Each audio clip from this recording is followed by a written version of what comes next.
Bueno, nos dicen que tenemos un protón que es acelerado en el sentido positivo de las ejes del eje X, es decir, entra con una velocidad, este es el eje X para nosotros, pues aquí tenemos la velocidad v.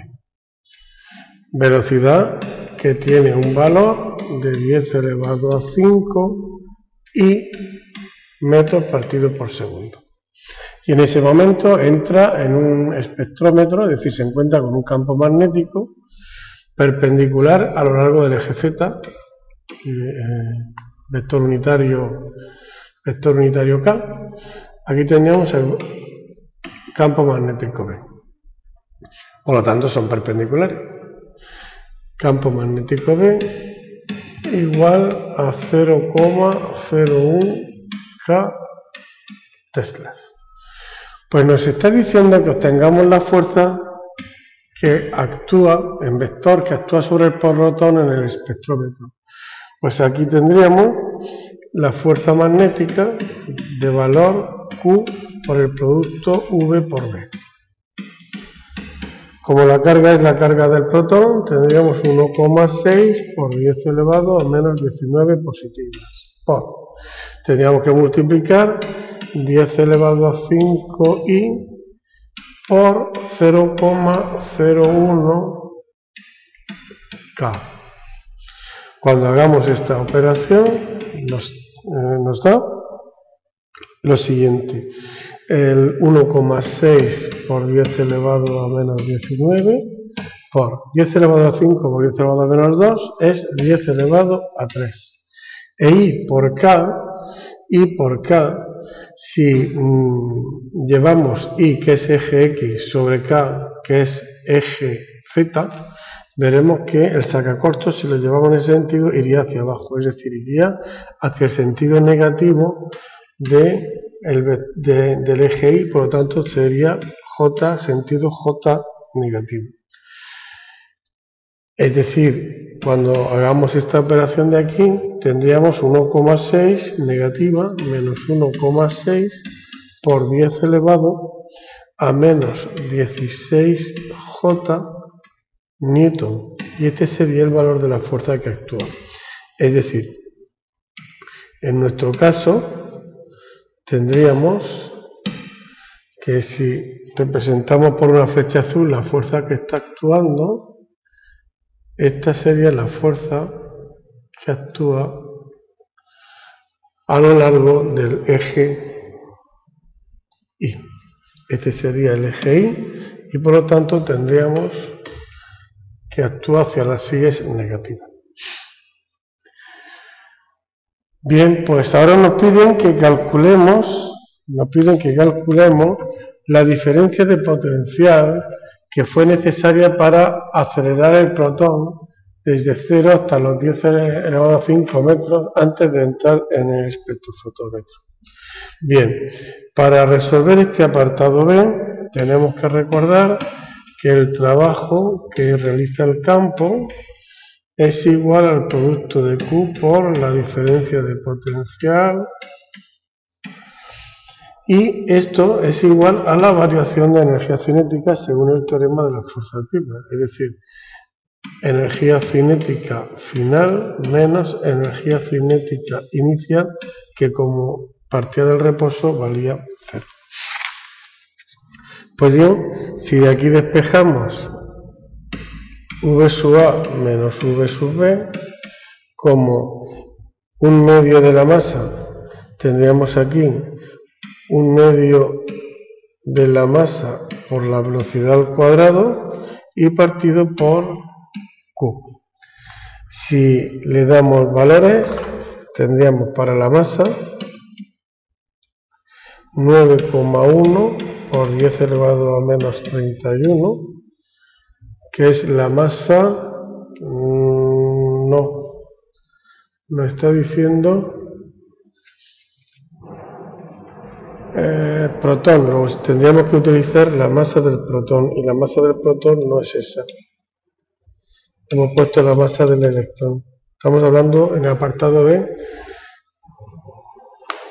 diferencia de energía potencial que es necesaria aplicar al protón. Luego tendremos que poner masa del protón 1,67 por 10 elevado a menos 27 por esa velocidad que tiene, que es 10 elevado a menos 5 elevado al cuadrado, y todo ello dividido por 2 veces la carga del protón, que es 1,6 por 10 elevado a menos 19.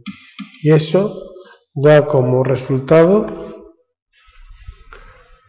5,2 por 10 elevado a menos 19 voltios. Voy a poner esto de aquí. Por 10 elevado a menos 19, pues nada, no nos deja.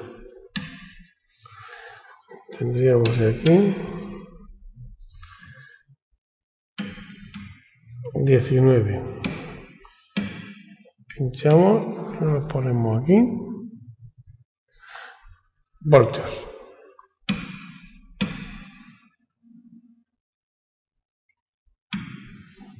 Y con esto quedaría terminado el apartado B. Nos están diciendo aquí que si en vez de un protón entra un electrón con la misma velocidad, ¿qué campo magnético tendríamos que aplicar para que la trayectoria fuera la misma? Es decir, para que se confundiera con la del protón, o dicho de otra forma, para que el radio de la trayectoria sea la misma. Tenemos que recordar que como pasa en este caso, el campo y la velocidad son perpendiculares, la fuerza es QV por B. Esa fuerza es la fuerza centrípeta y es igual a mv al cuadrado partido por el radio de la trayectoria. Es decir, si de aquí despejamos el campo magnético, de aquí tendríamos que m por v partido por q y por r. Entonces, para que se confundan, resulta que como las velocidades son iguales, porque dice que entra con la misma velocidad y el radio tiene que ser igual, está claro que si de aquí dejáramos para uno y para el otro el cociente v partido por r, ese cociente tiene que ser constante tanto para el electrón como para el protón, para que se confundan. Entonces de aquí tendríamos que v partido por r es igual a v por q partido por la masa. Y como hemos dicho, esto tiene que ser constante, es decir, tiene que ser igual para el protón y para el electrón. Es decir, tendríamos que el campo magnético del protón por la carga del protón partido por la masa del protón ha de ser igual al campo magnético cuando entra el electrón por la carga del electrón y por la masa del electrón. Pues bien, lo que tenemos que despejar de aquí es el campo que hay que aplicar cuando entra el electrón. Entonces, tendríamos Q sub P partido por Q sub E es la carga del protón entre la carga del electrón, que sabemos que es menos 1. Tendríamos entonces aquí campo del protón por la masa del electrón partido por la masa del protón. Y este es el campo magnético que habría que aplicar para que el electrón tuviera la misma trayectoria.